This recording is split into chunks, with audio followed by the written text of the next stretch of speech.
السلام عليكم ورحمة الله وبركاته.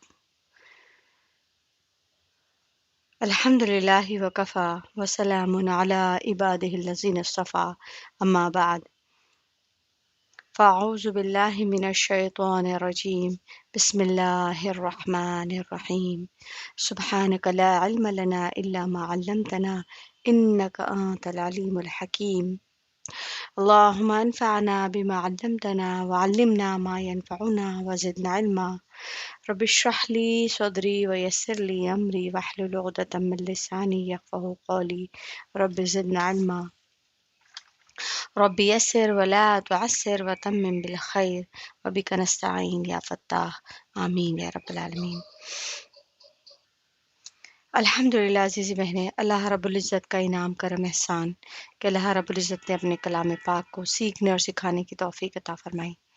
اللہ رب العزت اس کا کما حق ہو حق ادا کرنے کی توفیق عطا فرمائے اور اللہ رب العزت اس پر ہمیں عمل پیرا ہونے کی توفیق عطا فرمائے، اور اللہ تعالی ہمیں قرآن سے ایسا شغل اور ایسا لگاؤ اور ایسی محبت عطا فرما دے کہ یہ دنیا میں ہمارے لیے رہبری کرے اور آخرت میں ہمارے لیے راہ نجات بنے، آمین یا رب العالمین۔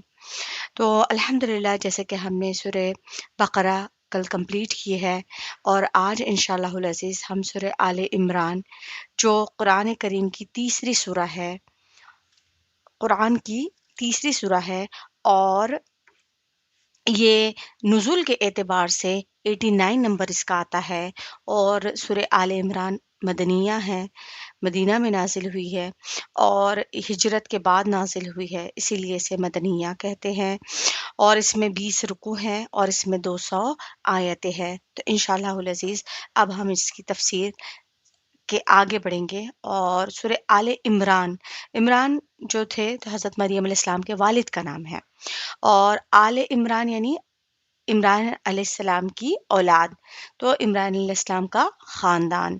اس سورت کے آیت میں آیت نمبر 33 سے لے کر 37 میں اس خاندان کا ذکر ہوا ہے، حضرت عمران علیہ السلام کی اولاد کا ذکر یعنی حضرت مریم علیہ السلام کا ذکر ہوا ہے، اس لیے اس سورت کا نام سورہ آل عمران ہے۔ اب اس میں کچھ چیزیں ایسی ہے، کچھ واقعات ایسے ہیں جس کو ہم انشاءاللہ پس منظر میں دیکھیں گے۔ اس میں بیشتر حصے اس دور کے میں نازل ہوئے جب مسلمان مکہ مکرمہ سے ہجرت کر کے مدینہ آ گئے تھے، مگر یہاں بھی کفاروں کے ہاتھوں بہت ساری تکلیفوں کا سامنا کرنا پڑ رہا تھا۔ سب سے پہلے غزوہ بدر پیش آئی، جس میں اللہ تعالیٰ نے مسلمانوں کو غیر معمولی فتح عطا فرمائی۔ پھر کفار قریش کے بڑے بڑے سردار مارے گئے۔ اس شکست کے بدلے لینے کے لیے اگلے سال انہوں نے مدینہ منورہ پر پھر سے حملہ کیا۔ پھر غزوہ احد پیش آیا، بدر کے بعد احد آیا، جس میں مسلمانوں کو عارضی شکست ہوئی اور ہار ماننی پڑی، اور ان غزوات کا ذکر اللہ تعالیٰ نے اس میں فرمایا ہے، اور عیسائیوں کا اور سب سے بہترین تذکرہ حضرت مریم علیہ السلام کا اس میں تذکرہ کیا گیا ہے۔ تو چلیے انشاءاللہ دیکھتے ہیں آگے۔ اس کی پہلی آیت میں اللہ تعالیٰ فرماتے ہیں بسم اللہ الرحمن الرحیم، شروع اللہ کے نام سے جو بڑا مہربان نہایت رحم والا ہے۔ الف لام میم، یہ حروف مقطعات ہے، اس کے میننگ صرف اللہ تعالیٰ ہی بہتر جانتے ہیں۔ اللہ لا الہ الا هو الحی القیوم، اللہ تعالیٰ وہ ذات ہے جس کے سوا کوئی معبود نہیں، جو زندہ ہے اور سب کا کیا ہے، نگہبان ہے۔ نزل علیک الکتاب بالحق مصدقا لما بین یدیہ وانزل التوراۃ والانجیل، اللہ فرما رہے ہیں جس نے تجھ پر حق کے ساتھ اس کتاب کو نازل فرمایا ہے، کس کو، قرآن کو، وانزل اور نازل کیا، کیا نازل کیا، جو اپنے سے پہلے کی سچائی کرنے والی ہے، مصدقا لما بین یدیہ، جو پہلے نازل ہو چکی ہے کتابیں، جیسے کہ کون سی کتابیں، تورات اور انجیل کو، کی سچائی کو بیان کرنے والی ہے۔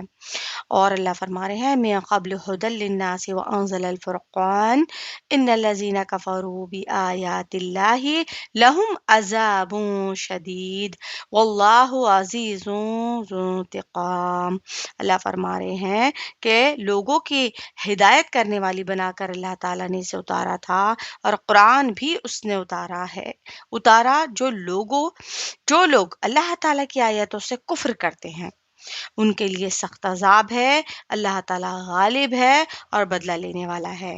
تو قرآن جو کتاب ہے اللہ تعالیٰ کی، وہ سابقہ تمام آسمانی کتابوں کی تصدیق کرتی ہے کہ تورات، زبور، انجیل جو بھی کتابیں پہلے نازل ہوئی ہے اللہ تعالیٰ کے حکم سے انبیاء علیہ الصلوۃ والسلام کے اوپر، تو اس کی تصدیق قرآن کرتی ہے۔ ہمارا عقیدہ، ہمارا ایمان بھی یہی ہے، لیکن اگرچہ اس کے اوپر رد و بدل ہو چکے ہیں ساری کتابوں میں، اور اسی وجہ سے وہ منسوخ ہو چکی ہے، اور وہ منسوخ ہونے کی وجہ سے قرآن جو ہے تو ناسخ ہے، یعنی اس کو منسوخ کرنے والی ہے، یعنی لیکن ہم اس بات کو کا عقیدہ ہمارا ہے کہ کتابیں سچی اور حق تھی اور ہے، لیکن آج یہ دور میں آپ کو وہ اصل شکل میں نہیں ملیں گی۔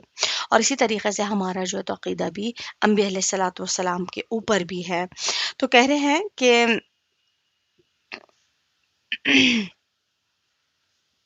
آگے ہے ان اللہ لا یخفی علیہ شیء فی الارض ولا فی السماء، اللہ تعالیٰ یقیناً اللہ تعالیٰ پر زمین اور آسمان کی کوئی چیز پوشیدہ نہیں ہے، ہر چیز کو اللہ تعالیٰ جانتے ہیں۔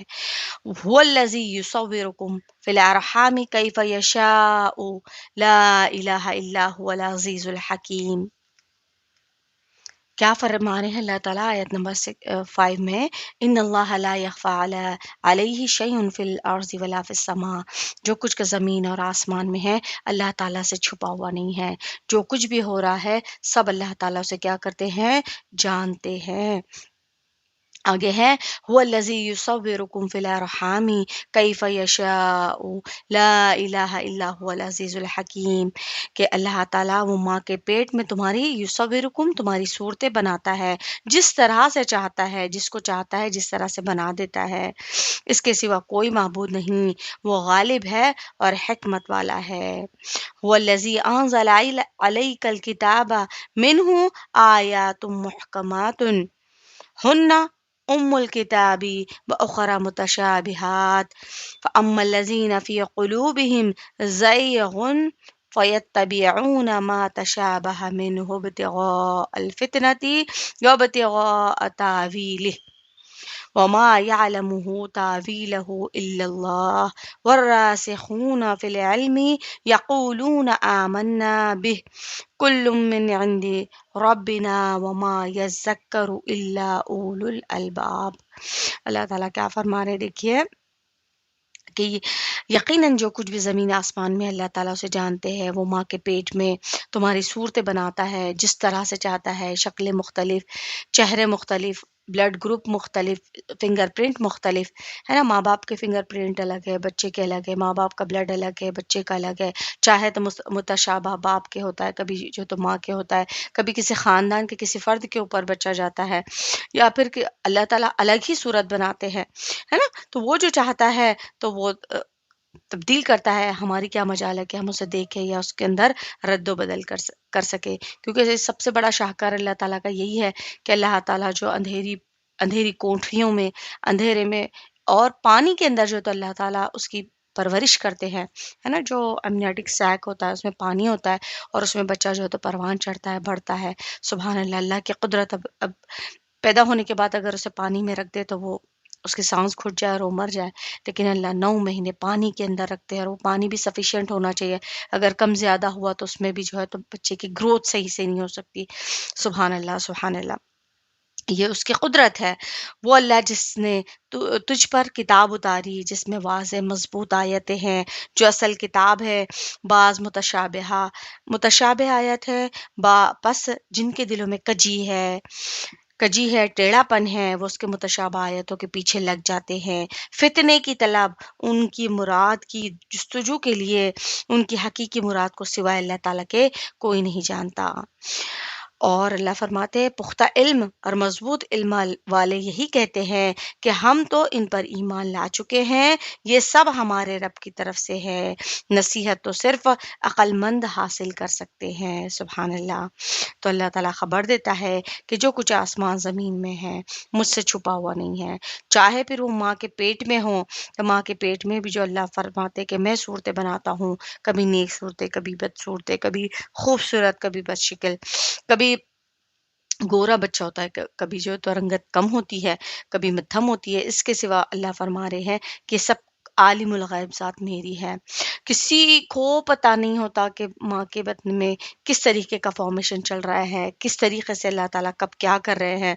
تو اللہ فرماتے ہیں کہ میں احسن خالقون ہوں، کہ میں بہتر طریقے سے انسان کو بناتا ہوں۔ میرے ہاتھوں میں ساری چیزیں ہیں، وہ لازوال عزت والا، وہ غیر فانی حکمت والا ہے، بے شک اس کے فیصلے اٹل، وہ اٹل حکمت والا ہے، اور وہ حکمت والا بھی ہے اور حکم والا بھی ہے۔ اچھا، یہ آیت کا آنے کا مقصد کیا ہے؟ کہ جیسے کہ انسان جو پیدا ہوتا ہے تو ظاہر سی بات ہے کہ وہ اپنے ماں باپ کے ملاپ سے جو تو اولاد پیدا ہوتی ہے۔ اللہ تعالیٰ نے حضرت عیسیٰ علیہ السلام کو، یعنی عمران علیہ السلام کی جو بیٹی تھی مریم علیہ السلام، ان کے ذریعے سے اللہ تعالیٰ نے روح اللہ، عیسیٰ روح اللہ، اللہ کے حکم سے اللہ تعالیٰ نے بنا باپ کے پیدا کیا۔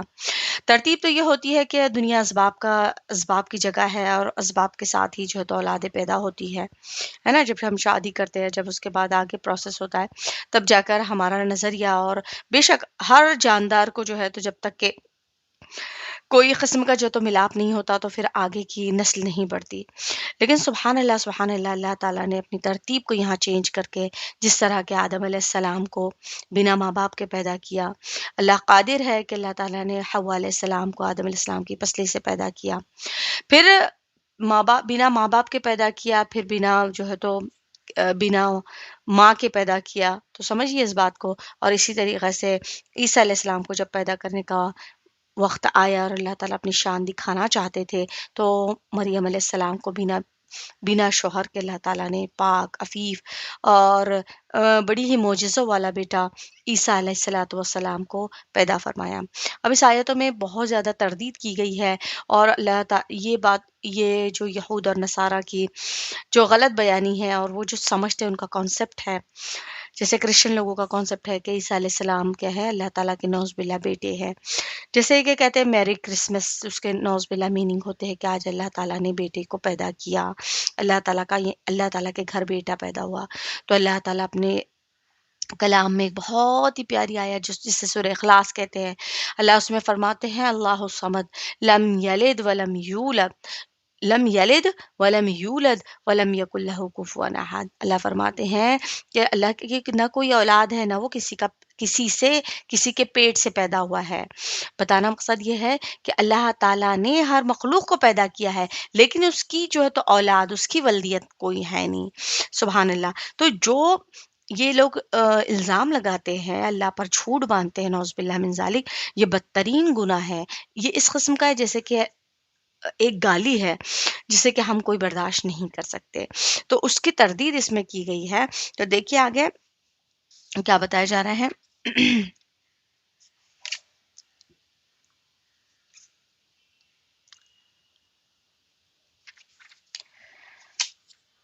آگے بتا رہے ہیں، دیکھیے کہ آیت نمبر 8 میں ربنا لا تزغ قلوبنا بعد اذ هديتنا وهب لنا من لدنك رحمة انك انت الوهاب ربنا انك جامع الناس ليوم لا ريب فيه ان اللہ لا يخلف المیعاد۔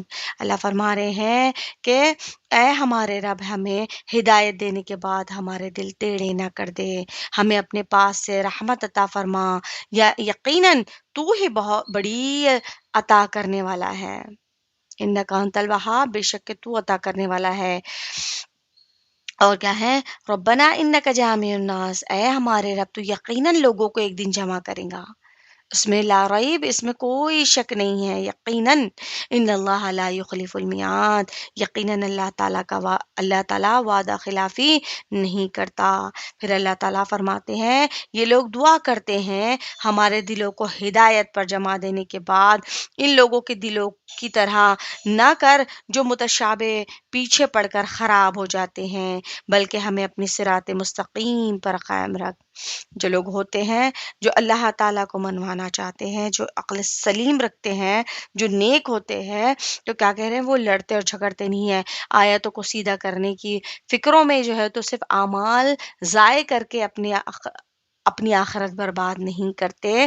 اللہ فرما رہے ہیں کہ وہ یہ کہتے ہیں کہ اللہ ہمیں ہدایت دینے کے بعد گمراہ مت کرنا۔ سبحان اللہ، کتنی پیاری دعا ہے۔ اسے تو ہماری زندگی روزانہ کی دعاؤں میں شامل کرنا چاہیے کہ اے اللہ ہمیں صراط مستقیم پر قائم رکھ، اپنے مضبوط دین پر قائم رکھ، ہم پر اپنی رحمت نازل فرما، ہمارے دلوں کو ثباتی دے، یعنی ٹھہراؤ عطا فرما۔ یعنی کبھی ایسا نہیں کہ کبھی کچھ ہو گیا، زندگی کے حالات آ گئے، ایمان بدل گیا، ڈاواڈول ہو گیا، کہیں کچھ، اس طریقے سے نہیں۔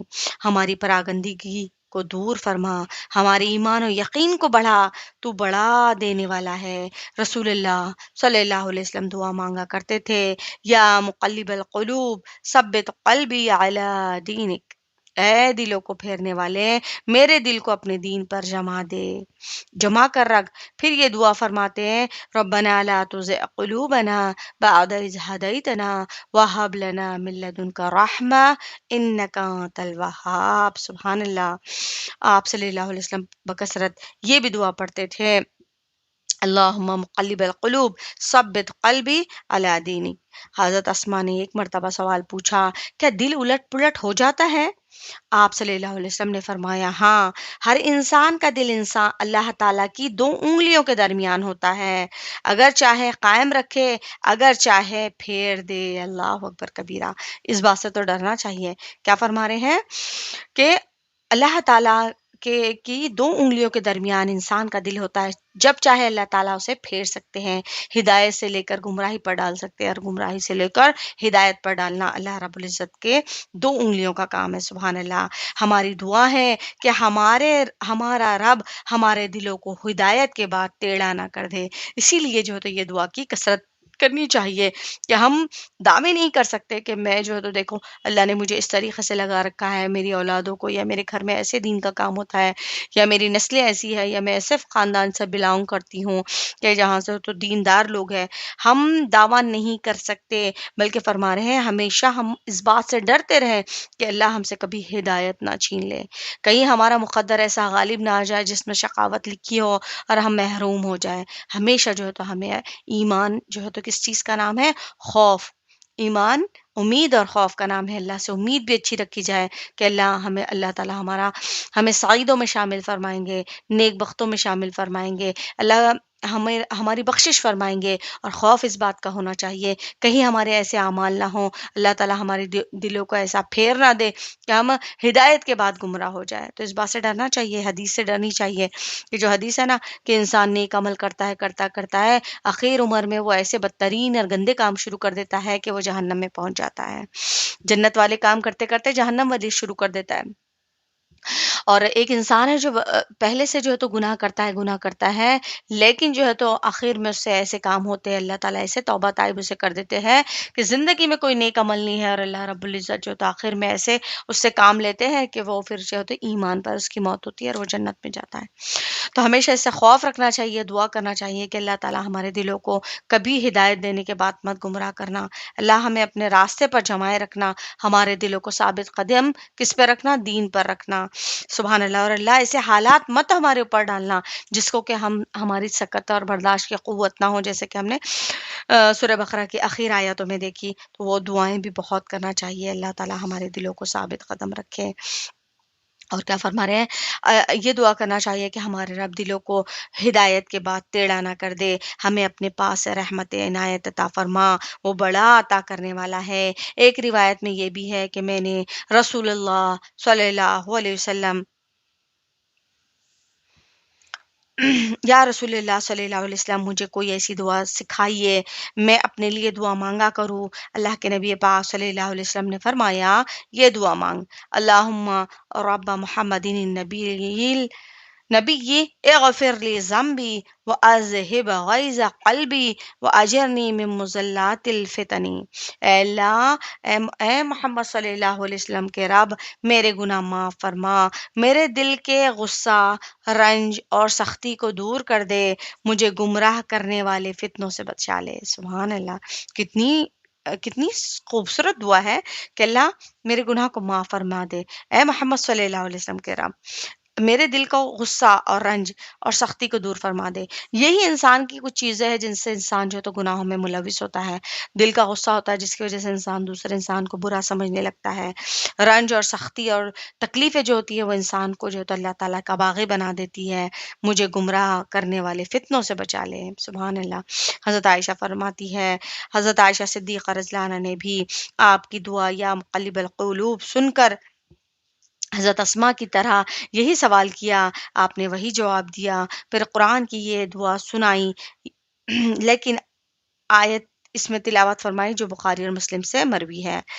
اور پھر فرمایا حضور صلی اللہ علیہ وسلم جب رات کو جاگتے تو یہ دعا پڑھتے، لا الہ الا لا الہ الا انت سبحانک استغفرک لذنبی واسألک رحمتک اللہم زدنی علما ولا تزغ قلبی بعد اذ ہدیتنی وہب لی من لدنک رحمہ انک انت الوہاب۔ اس کے میننگ بھی تقریباً یہی آیت کے ہے جو آیت نمبر 8 ہے، بس یہاں ورڈنگ چینج ہوئی ہے۔ اے اللہ تیرے سوا کوئی معبود نہیں، تیری ذات پاک ہے، میں تجھ سے اپنے گناہوں کی استغفار کرتا ہوں، بخشش کا طلبگار ہوں، تجھ سے تیری رحمت کا سوال کرتا ہوں۔ اے اللہ ہمیں علم میں زیادتی دے، میرے دل کو جب تو نے ہدایت دے دی ہے تو پھر گمراہ مت کر، سبحان اللہ۔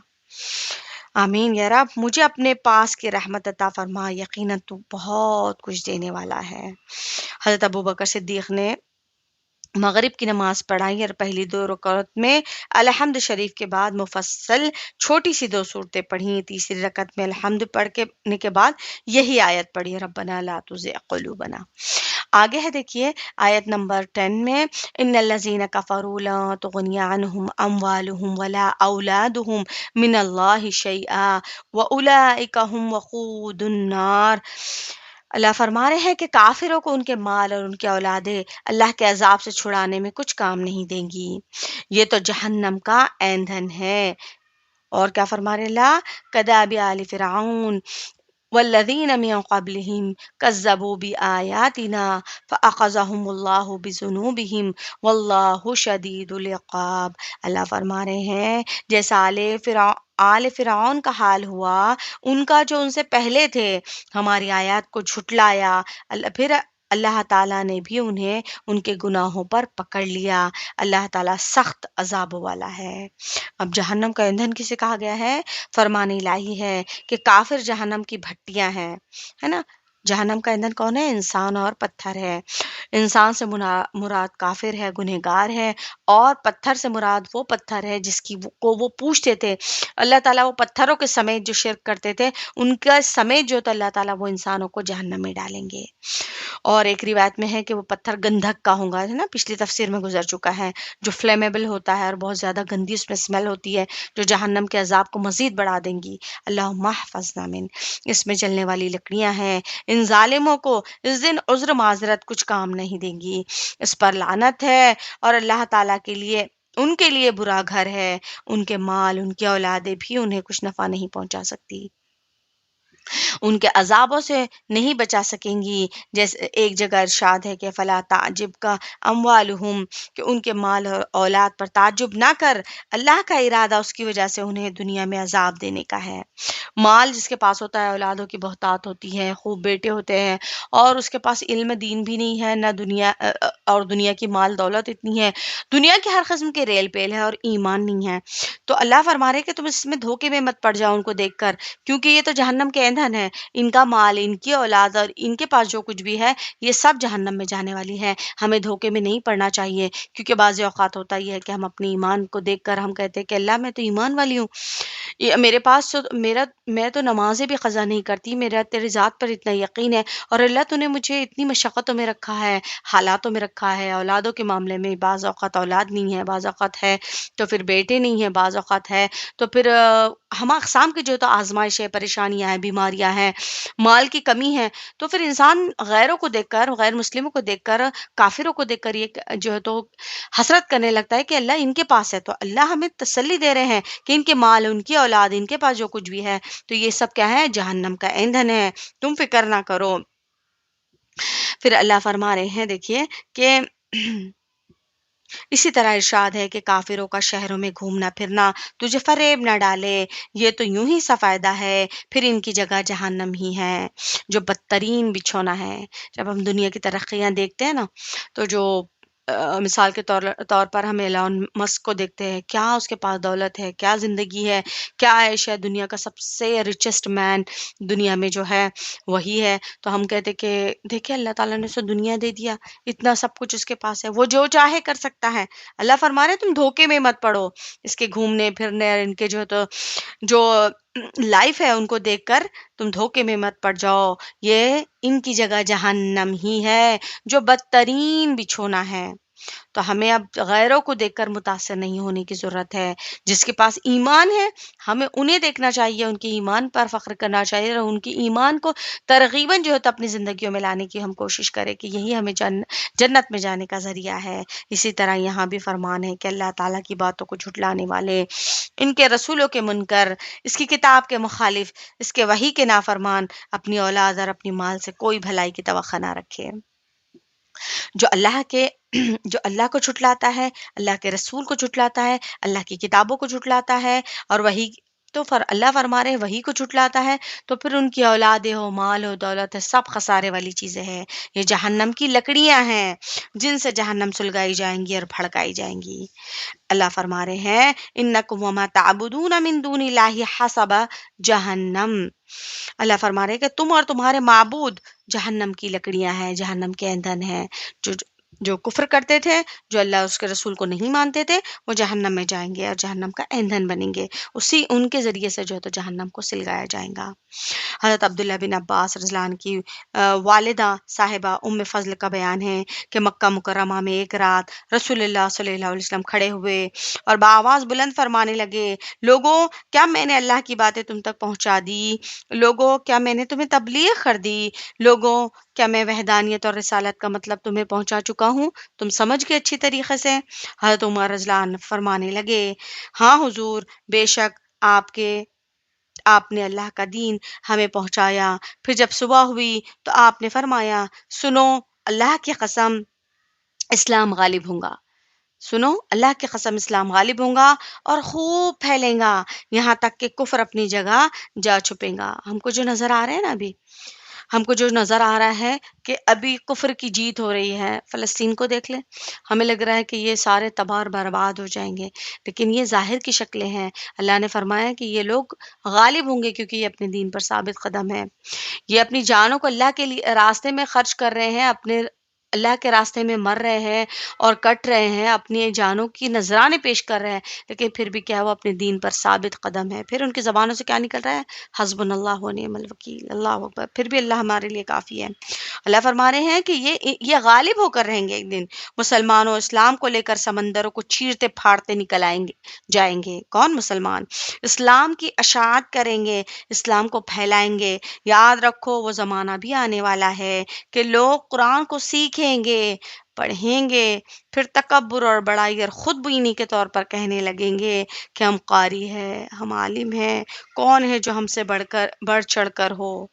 کیا ان لوگوں میں کچھ بھی بھلائی ہوگی؟ لوگوں نے پوچھا حضور وہ کون لوگ ہوں گے؟ آپ نے فرمایا وہ تم ہی مسلمانوں میں سے ہوں گے، لیکن خیال رہے کہ وہ جہنم کا ایندھن ہے۔ اللہ ہم تمام کی حفاظت فرمائے۔ اللہم احفظنا من، کہ اللہ تعالیٰ فرما رہے ہیں کہ جو دین کے لیے ثابت قدم رہیں گے، ٹوٹ کر اپنے آپ کو جو تو اللہ کے دین کے لیے پیش کریں گے، یہ لوگ ثابت قدم ہوں گے، اللہ ان کو غالب کرے گا کافروں کے اوپر۔ لیکن کچھ لوگ ایسے بھی ہوں گے، ایسا زمانہ آنے والا ہے، آگے نصیحتاً فرمایا یاد رکھو ایسا زمانہ آئے گا کہ لوگ قرآن کو سیکھیں گے اور قرآن کو پڑھیں گے، ایسی طریقے سے پڑھیں گے، ایسے مزین آواز میں اور ایسی خوبصورت آواز میں، خوش الحانی میں پڑھیں گے کہ ان کی آوازیں مزین ہوں گی، ان کی قرأت پر جو ہے تو لوگ جھوم اٹھیں گے، لیکن بتا رہے ہیں کہ ان کا قرآن ان کے حلق سے نیچے نہیں اترے گا۔ حلق سے نیچے اترنے کا مطلب یہ ہے کہ عملی زندگی میں جو تو قرآن نہیں ہوگا۔ اللہ ہم سب کی حفاظت فرمائے، اور وہ قرآن سیکھیں گے بھی اور پڑھیں گے بھی اور پڑھائیں گے بھی، اور پھر تکبر اور خود بینی ہوں گی کہ میں عالم ہوں، میں حافظ ہوں، میں قرآن کا اہل علم ہوں، مجھ سے آگے کوئی نہیں ہے، مجھ سے بڑھ کر کوئی نہیں۔ یہ جو بڑا پن دین کے معاملے میں انسان کا آ جاتا ہے تو پھر جب انا آ گئی، میں پن آ گیا، پھر اس کا زوال شروع ہو جاتا ہے۔ اللہ تعالیٰ ہمیں جو ہے تو یہ چیزوں سے ہماری حفاظت فرمائے کہ ہم خود بینی اور ایسی چیزوں میں پڑ جائیں کہ ہم جو ہے تو لوگوں کو کم تر سمجھنے لگے، اپنے علم کے اوپر ناز کرنے لگے، ہماری دنیا بھی برباد، آخرت بھی برباد۔ تو تو لوگوں نے پوچھا کہ وہ لوگ ہوں گے کون؟ کوئی ایسے اسپیسیفک لوگ ہوں گے اللہ کے نبی پاک صلی اللہ علیہ وسلم؟ تو ہمیں بتا دیجئے۔ تو اللہ کے نبی نے فرمایا کہ تم ہی لوگوں میں سے وہ لوگ ہوں گے، اور اس کی نشانی یہ ہے کہ وہ قرآن کو سیکھنے سکھانے کے بعد، سیکھنے اور پڑھنے کے بعد وہ اپنے آپ کو بڑا سمجھنے لگیں گے۔ تو علم کی پہچان یہ ہے کہ انسان اپنے آپ کو کم تر حقیر سمجھے، ہمیشہ جو ہے تو یہ دعاؤں کی درخواست کرے، ہمیشہ جو ہے تو اپنے آپ کو اللہ کے سامنے ذلیل اور ذلیل تر کر کے اپنے اپنے اندر کی دنیا کو جھانکے، اپنے عیبوں کو دیکھے، اپنی برائیوں کو دیکھے، اور ہمیشہ قرآن پڑھنے کے بعد ان کے دل لرزے اور اللہ تعالیٰ سے دعا کرتے رہے کہ اللہ تعالیٰ ہمیں ثابت قدم رکھ، اے اللہ ہم اس کے ذریعے سے قرآن کو ہمارے لیے ہدایت کا ذریعہ بنا، دنیا میں رہبری کا ذریعہ بنا، اور آخرت میں ہمارے لیے سفارش کا ذریعہ بنا، اور اللہ تعالیٰ اس کے ذریعے ہمیں ہماری دنیا بھی بنا اور ہمارے آخرت بھی بنا۔ جو انسان اپنے آپ کو بڑا پیش کرتا ہے، عالم دین پیش کرتا ہے، پھر اللہ تعالیٰ اس کا تنزل شروع کر دیتے ہیں، اللہ تعالیٰ ذلیل کر کے چھوڑتے ہیں۔ تو ان چیزوں سے جو تو اللہ تعالیٰ میری آپ کی تمام امت مسلمہ کی حفاظت فرمائے۔ اللہ تعالیٰ ایسی اخلاص کی مایا اور ایسے عمل کی مایا نصیب فرمائے کہ ہم اعمال کریں، نیکیاں کریں، اللہ نیکیوں کو بچا کر بھی رکھنے کی توفیق عطا فرمائے، برائیوں سے، بڑائیوں سے، تکبر سے، کبر سے، خود بینی سے، خود کو بڑا سمجھنے سے اللہ تعالیٰ حفاظت فرمائے۔ ہماری اوقات ہی کیا ہے کہ ہم اپنے آپ کو بڑا سمجھیں، ہماری اوقات ہی کیا ہے کہ ہم جو ہے تو اللہ تعالیٰ کے سامنے ہماری کوئی نیکیاں پیش کرنے کے قابل ہو۔ پتہ نہیں ہمارے اعمال کتنے کھوکھلے ہیں، ہم اللہ تعالیٰ کے سامنے وہ بھی پیش نہیں کر سکتے، اور اللہ تعالیٰ کو یہی عاجزی بہت زیادہ پسند ہے۔ اللہ تعالیٰ ہمیں عاجز اور اللہ کا مسکین، اللہ کے در کا بھکاری، اللہ تعالیٰ ایسی مایا نصیب فرمائے کہ کر کر کے اللہ رب العزت ہمیں اخلاص والے بنائے، مخلص بنائے، کیونکہ مخلصین کیا ہے؟ ہدایت کے چراغ ہے۔